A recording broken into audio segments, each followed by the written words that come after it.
Hey guys, how's it going? SoCal here. Today we're going to do a video on the T7 turret press here in front of me. Going to be loading up some 300 Winchester Magnum with it, and we're going to be using some Hornady ELD 208 grain 30 cal bullets. These things are quite sexy indeed. Have a look at that. That's pretty good looking stout little projectile, if you will, and using some H4831, and we're going by the Hornady load data. I have a little kind of a thing out here in front of me with the load data on it, and yeah, so Mossy Nuts wanted me to do a video on this, and so we're doing a video on this.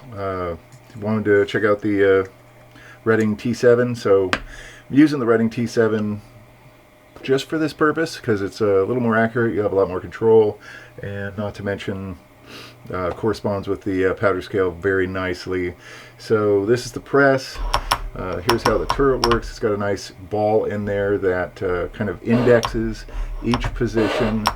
The handle for this thing actually pulls out, and you can place it in one of 3 different positions around the turret, just so you can get everything kind of pointed in the direction you need. So this juncture, we're using it on this side, just so I can run these 3 dies out in front of me. I kind of keep an eye on things. It's a Redding match die setup, the sizer, the bullet seating, and the crimping die. The bullet seating die is one that does have that micrometer on it that I can adjust seating depth very easily without having to undo the nut on here. So anyway, let me pull you guys in close, and we'll show you what this thing can do. Alright, so I did actually move the handle for this guy. I put it over here just because the camera angle over here, it was blocking the shell plate area, so I wanted to get that moved. So it'll be a little awkward for me to kind of work this thing, but it is what it is. Right, so we have our cases over here. These are Hornady cases, 300 Win Mag belted. Basically, the way I'm running this thing, I'll take this Imperial RCBS. I think it's made by RCBS. No, I guess not. But anyway, this Imperial sizing lube.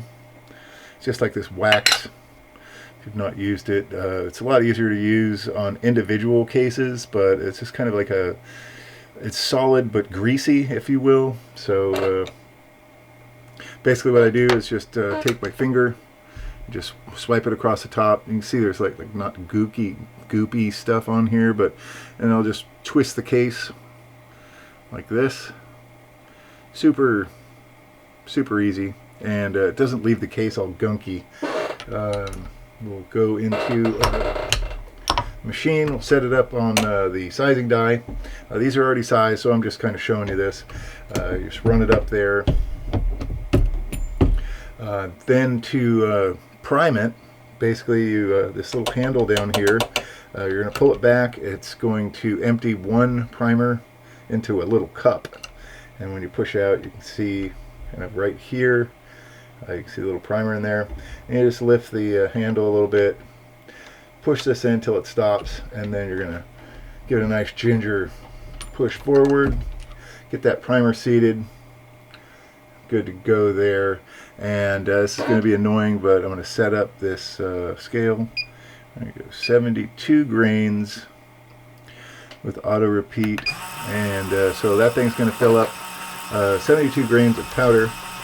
We're going to move the turret press over one station over to our seating die, and we'll take one of these beautiful 208 grain bullets. Get that guy ready, and we're waiting for the scale, and we're good to go there. So we'll just take our funnel and our powder, drop it in there, get a little tap, take our good looking little bullet. And these are so long that we actually push them up into the sizing die, otherwise there's not enough room. We'll just give it a push and you can actually hear the crunch of that powder. It's a compressed load. And then we're going to move over to our crimping die. Just run it up in there. It's just a very light crimp. And so there you have it, specimen number 1. And actually I'm pretty new to reloading this 300 Win Mag. It's actually, this is my first time doing it, but it's just pretty much like any other rifle ammo. You're just kind of going through the paces. So let me run one more of these guys at the speed at which it's to be done, and I'll kind of show you how you can just crank out your ammo. So I'm going to lube it.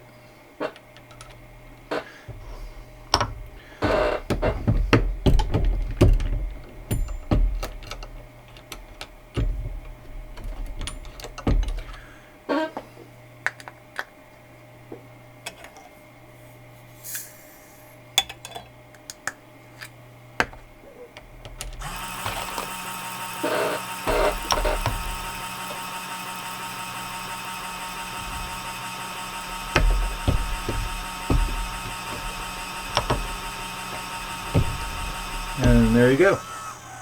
That's about how fast you can do one case, or all your components. That's about the speed at which you can make a complete piece of ammo.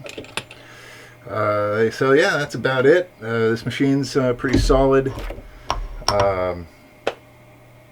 It's not the cheapest turret pressed on the market, but everything that it does really well. I haven't had any real issues with it. The primer system is solid, super basic. Inside, this little magazine kind of unscrews, and then inside basically all you have is a pickup tube with you know, the little forked end on it. So you just basically run your primer plate and just poke all the primers. They fill the tube, and then you stick it on the machine, and then this sheath is really more protection in case something bad happens in that primer tube, that you're kind of shielded. And then here's kind of like what the shell plates look like. Here's one that's set up for both 6.5 Creedmoor and 223 with also a universal decapping guy right here. So they're super easy to swap out. There's just this one nut in the very center that you can just loosen up. The whole plate falls off. Put the different plate on, and literally you can do an entire caliber change in about 30 seconds. Super easy. Yeah. So yeah, there it is, the Redding T7. Hope you guys liked the video. You guys know the drill. Hit that sub button, give me a thumbs up, and stick around.